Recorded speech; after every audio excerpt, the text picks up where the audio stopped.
जय श्री राम। शंखनाद में आपका स्वागत है। दिल्ली ब्लास्ट को लेकर जम्मू कश्मीर में हो रही छापेमारी, धरपकड़, गिरफ्तारियों ने अब्दुल्ला और महबूबा मुफ्ती की पूरी प्लानिंग पर पानी फेर दिया है। इन लोगों के स्टेटहुड के इरादों को नाकाम कर दिया है और अब इसलिए ये लोग वही पुरानी राजनीति पर उतर आए हैं जिसमें खुलकर आतंकवादियों का, अलगाववादियों का ये लोग समर्थन कर रहे हैं। अभी कश्मीर में जिस तरह का एक्शन चल रहा है, एनआईए एक्टिव है, जम्मू कश्मीर पुलिस जो है वो पकड़ पकड़ कर पूछताछ कर रही है। इससे परेशानी बढ़ी हुई है आतंक के आकाओं की और उन आकाओं का समर्थन करने वालों की जो उनके लिए माहौल तैयार करते हैं। जम्मू कश्मीर में इस वक्त अनंतनाग, पुलवामा, कुलगाम, शोपियां, इन सब जगहों पर 200 छापेमारी हो चुकी है, जिसमें जैश ए मोहम्मद से जुड़े हुए लोगों को पकड़ा जा रहा है। जो नया संगठन सामने आया है अंसार गजवातुल, इसके भी नेक्सस को पकड़ा जा रहा है और कौन कौन इन डॉक्टरों के साथ था ये देखा जा रहा है। और इस डर के मारे वहां पर अब हालत ये है कि कुछ लोग खुद सुसाइड करने में लग गए हैं, कुछ भाग रहे हैं घर छोड़कर, क्योंकि अब जो चल रहा था अंदर अंदर तहों में वो अब खुलकर सामने आने लगा है और पूरा नेटवर्क जो है उसका भंडाफोड़ हो रहा है। सहारनपुर में जो डॉक्टर पकड़ा गया था आदिल राथर, उससे जुड़े मामले में उसी इलाके के एक ड्राई फ्रूट विक्रेता को पकड़ा गया जो कि मेवे बेचता था, 50 साल का।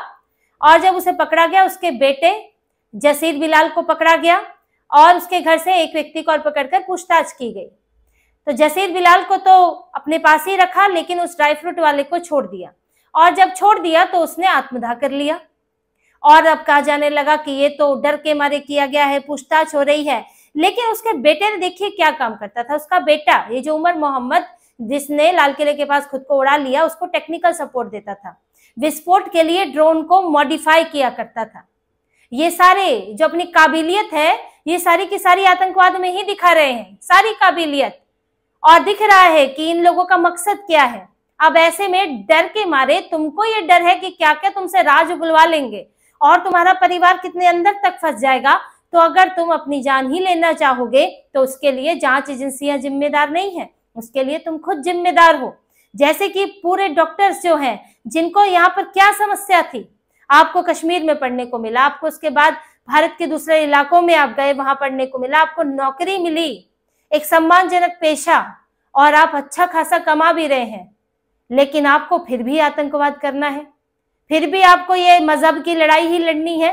तो कौन से अत्याचार की बात यहाँ इनके लिए होती है जो फारूक अब्दुल्ला, उमर अब्दुल्ला, महबूबा मुफ्ती जो कह रहे हैं कि कश्मीर में अत्याचार और उस अत्याचार का ये दिखा है नतीजा। तो ये सब जो आतंकवाद को जस्टिफाई करने की कोशिश कर रहे हैं, तो ये कौन सा अत्याचार इनके ऊपर हुआ है। ये तो बढ़िया जिंदगी जी रहे थे सबके सब, इनके परिवार वाले जी रहे थे। इनको कौन सा किसी ने इनके परिवार को उठा के जेल में डाल दिया था। आज ये जेल में जाएंगे क्योंकि इन्होंने आतंक का रास्ता अपनाया है और उनका पूरा परिवार शक के घेरे में रहेगा। और ये तलाश सिर्फ यहीं तक नहीं रुकेगी। अभी तक करीब 30 लोग अब भी हिरासत में हैं, जिसमें अकेले 20 डॉक्टर हैं। और ये डॉक्टर जम्मू कश्मीर से भी लिए गए हैं, जम्मू कश्मीर के कई इलाकों से पकड़े गए, दिल्ली में पकड़े गए हैं। इसके अलावा लखनऊ, कानपुर, हापुड़, फरीदाबाद, नूह से बंगाल भी तार पहुंचे हैं और पंजाब के एक डॉक्टर के जो तार जुड़े हैं वो बंगाल से जुड़े हैं। बंगाल से भी एक डॉक्टर उठाया गया है। और यहाँ से आमिर नाम का एक पकड़ा गया है जिसने की दिल्ली में जिसने सेफ हाउस दिलवाया था उमर मोहम्मद को। तो ये सब जगह से अब जब जांच खुल रही है, इनकी डायरियां, इनके फोन, उसके नंबर से जो निकल रहा है। अल-फलाह यूनिवर्सिटी में कुछ कॉन्टेक्ट्स मिले हैं। अल-फलाह यूनिवर्सिटी जहाँ इनके लिए ये सेफ हेवन बना हुआ था इनके लिए कि बढ़िया अपना कहीं भी नौकरी जाए अल-फलाह में मिल जाएगी और वहां अपना नेटवर्क तैयार करो। उस अल-फलाह यूनिवर्सिटी पर ईडी की छापेमारी पड़ गई है। और इसका ये तो अभी सिर्फ यूनिवर्सिटी के कुछ छोटी मोटी इस पर कार्रवाई हुई है। अभी तो ये जो चलाता है इसको, उसके सारे कारोबारों पर छापा पड़ना अभी बाकी है और उसको छोड़ा नहीं जाएगा। जेल तो वो भी जाएगा क्योंकि इतना बड़ा नेक्सस उसकी यूनिवर्सिटी में चल रहा था। और ये लोग बिना जांचे डॉक्टर भर्ती कर रहे हो, बिना जांचे प्रोफेसर रख रहे हो। उमर मोहम्मद तुम्हारी क्लास में आके लड़के लड़कियों को अलग बिठा देता है, शरिया के हिसाब से पढ़ाई करवा रहा है, तो क्या आपको पता नहीं है कि वहां क्या हो रहा है और ऐसा कैसे किया जा रहा है, किस नियम के तहत किया जा रहा है? क्या आप इस्लामिक यूनिवर्सिटी बनाकर रखी थी आपने भारत के अंदर? तो सवाल तो सब पर उठेंगे और यही सब जांच पड़ताल हो रही है। तो परेशानी हो रही है इन लोगों को। फारूक अब्दुल्ला का बयान देखिए कि आखिर कब आप हमें हिंदुस्तानी मानेंगे? सारे कश्मीरियों पर शक किया जा रहा है, आप हमें हिंदुस्तानी कब जाकर मानेंगे? ये यहाँ के लोगों की गलती नहीं है, जिम्मेदार वो हैं जिनके कारण यहाँ के लोगों को आतंक का रास्ता अपनाना पड़ा। आप उनसे पूछिए, मीडिया के सामने बयान इन्होंने दिया है कि यहाँ जिम्मेदार कौन है? भारत सरकार जिम्मेदार है, भारत के वो लोग जिम्मेदार हैं जो गैर कश्मीरी हैं, जो गैर मुस्लिम है, वो लोग जिम्मेदार हैं। कौन जिम्मेदार है भाई? आपकी परेशानी यही है कि आपको भारत के टुकड़े करने हैं और आप वो कर नहीं पा रहे हैं, उसी का दुख है। इनके बेटे वो भी इसी में ही कि हर कश्मीरी को आतंकी नहीं मानना चाहिए, घर तोड़ने से कुछ नहीं होगा, घर तोड़ने से बस गुस्सा ही बढ़ेगा। गुस्सा तो इनको तुम्हारा कभी शांति नहीं हुआ है, 47 से गुस्से में ही बैठे हुए हो, और भारत को तभी गुस्सा तुम्हारा शांत होगा जब भारत को तोड़ फोड़ लोगे।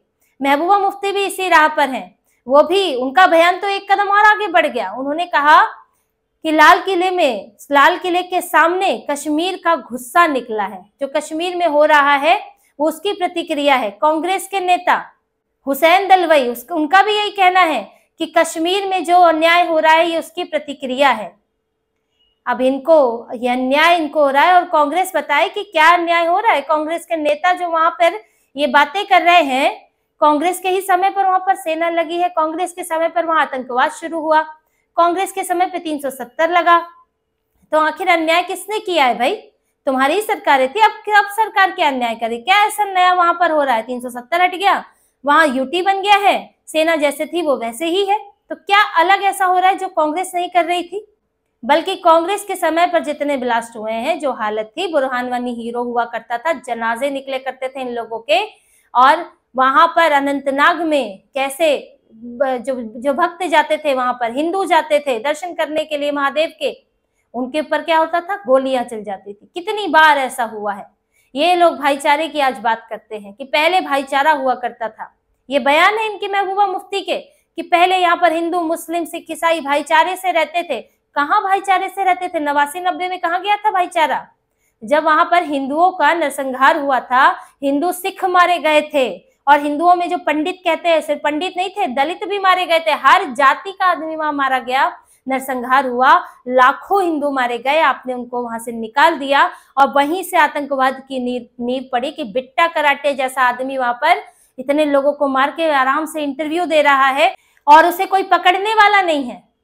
और यासीन मलिक, ये तो बाद में सत्ता का भी सुख भोग रहे हैं, प्रधानमंत्री इनसे हाथ मिला रहे हैं।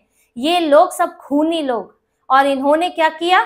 आज ये कह रहे हैं कि भाईचारा निभाया है। तब कहाँ गया था भाईचारा? अनंतनाग में जब हिंदुओं पर गोली चला रहे हो तब कहाँ गया था? पहलगाम में हिंदुओं को मार रहे हो तब कहाँ गया था तुम्हारा भाईचारा? और ये तो चलिए 370 से के बाद आया, 370 जब हटा, उससे पहले कितनी बार हमले हुए हैं वहां पर, कितने बम ब्लास्ट हुए, सेना मारी गई है, सेना के ऊपर हमले हुए हैं, और पूरे भारत में जो हुआ है उसका तो कहने ही नहीं। एक दिन में 13 ब्लास्ट हो रहे हैं। तो ये सब आपका भाईचारा सब गायब था। आज भाईचारा याद आ रहा है क्योंकि आज कमजोर स्थिति में हो। आज तुम लोगों को स्टेटहुड नहीं है, आज 370 नहीं है, आज केंद्र सरकार को ब्लैकमेल नहीं कर सकते, और आज कोई तुम्हारी सुनने वाला भी नहीं है। और अपनी राजनीति पकाने के लिए ये लोग ऐसे बयान दे रहे हैं, और इनके मंशा भी है। ऐसा नहीं कि इन लोगों को कोई भारत से प्यार है, भारत से प्यार तो है नहीं है महबूबा मुफ्ती उमर अब्दुल्ला को। इनको चाहिए कश्मीर फंसा रहे, कश्मीर ना इधर का रहे ना उधर का रहे। ये उमर अब्दुल्ला महबूबा मुफ्ती पाकिस्तान की तरफ भी नहीं जाना चाहते क्योंकि मजा नहीं आएगा। क्या हो रहा है पीओके का हाल, वहां के प्रधानमंत्री जो सो कॉल्ड प्रधानमंत्री है उसकी क्या औकात है। तो इनको ये भी नहीं चाहिए, और ये भी नहीं चाहते कि कश्मीर के लोग पूरी तरह से भारत के लिए अपनी निष्ठा रखे, समर्पण रखे, प्यार करें, भारत का, अपने आप को भारत का हिस्सा माने, क्योंकि इससे भी इनकी राजनीति नहीं चलेगी। ये तो अलगाववाद, आतंकवाद की राजनीति करते हैं, जो ये कहते हैं कि हमें कब हिंदुस्तानी मानोगे, तो पहले बताएं कि क्या आप लोग हिंदुस्तानी खुद को मानते हैं। वहां तो कहते हैं कि हिंदुस्तान से आया है, तो जब आप खुद को हिंदुस्तानी मानोगे और ये आतंकवादी प्लानिंग बंद करोगे, ये ब्लास्ट बंद करोगे, हमले बंद करोगे तो तब जाकर तो आपके ऊपर विश्वास जागेगा और आपके खिलाफ कार्रवाई नहीं होगी। और ऐसा भी नहीं है कि पूरे कश्मीर में सबके खिलाफ कार्रवाई हो रही है। ये पूरे कश्मीर की आबादी कोई ऐसा नहीं है कि 1000-2000 की आबादी है। इतने ही लोग हिरासत में लिए गए थे और उसमें से कई लोग छोड़ दिए गए हैं। कश्मीर तो बहुत बड़ा है, जम्मू भी उसी के अंदर आता है। ये लोग सिर्फ आतंकवाद को ढकने का बहाना खोजते हैं और साथ ही अपनी राजनीति बचाते हैं। इनको देखिए स्टेटहुड तो मिलने से रहा, इनकी पूरी प्लानिंग जो फेल हो गई है वो यही प्लानिंग थी कि अगर माहौल शांत रहेगा, चीजें ठीक रहेंगी तो हम स्टेटहुड करके पूरा अपना कब्जा पा लेंगे। लेकिन अब जब भी ऐसी घटनाएं होती हैं तो स्टेटहुड के बारे में बोल ही नहीं सकते हैं। इसीलिए अब स्टेटहुड के सपने पे तो पानी फिर गया। लेकिन चुनाव तो लड़ने ही है, चुनाव जीतना भी चाहते हैं तो जीतोगे कैसे? जम्मू से तो वोट मिलेगा नहीं, एक भी वोट इनको नहीं मिलने वाला है। तो इनको मिलेगा कहां से? कश्मीर से। कैसे मिलेगा? क्योंकि वही अलगाववादी भावना को पोषित करो, इसीलिए ऐसे ऐसे बयान दे रहे हैं कि आपने ब्लास्ट भी कर दिया, आपके एक आदमी ने, कोई फर्क नहीं पड़ता, आप जिम्मेदार नहीं हो, आपकी गलती नहीं है।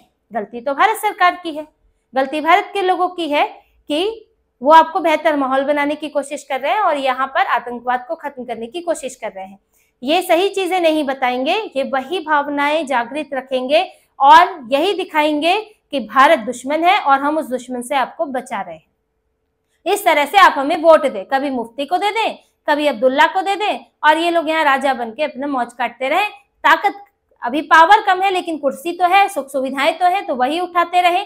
इसलिए इनकी पूरी राजनीति इन्हीं बयानों के दिखे, जिससे समझ आता है कि ये लोग वही कर रहे हैं जो ये 370 से पहले कर रहे थे और आजीवन ये लोग यही करने वाले हैं। पर बैठे रहेंगे, कठपुतली वाले मुख्यमंत्री आप बनकर बैठे रहो, वो एक अलग बात है। पूरी पावर मिलने वाली नहीं है और जैसे जैसे हालात बेहतर होंगे तो इनकी ये राजनीति भी धीरे धीरे खत्म होती जाएगी। कितना अलगाववाद और आतंकवाद की आग भड़का कर रखोगे? पिछली बार का मामला अलग था, 370 हटने के बाद पहली बार चुनाव हो रहे थे। अब परख लिया है अब्दुल्ला को कि वो क्या ला सकते हैं तुम्हारे लिए।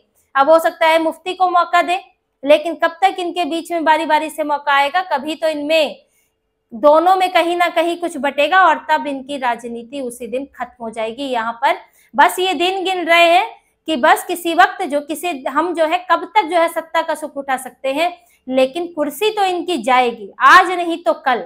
हो सकता है कुछ चुनाव ये जीत ले, लेकिन आने वाले वक्त में इनके लिए सत्ता पाना मुश्किल होने वाला है। तो इसी तरह की और खबरें और विश्लेषण आपके लिए लाते रहेंगे। हमसे जुड़े रहिए, सब्सक्राइब कीजिए, कमेंट कीजिए। बहुत बहुत धन्यवाद। जय श्री राम।